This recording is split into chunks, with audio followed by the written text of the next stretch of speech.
I have the same dream over and over. I'm in the black hole, slowly getting consumed, just drowning away. I don't even fight. Because what's the point if no one can hear or see me? What even is my purpose? I'm just going to be replaced anyways. It's a shame she doesn't know she's just replacing me.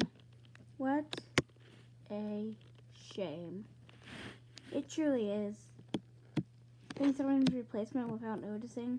What was my reason to live? Being created, being able to use, being able to live.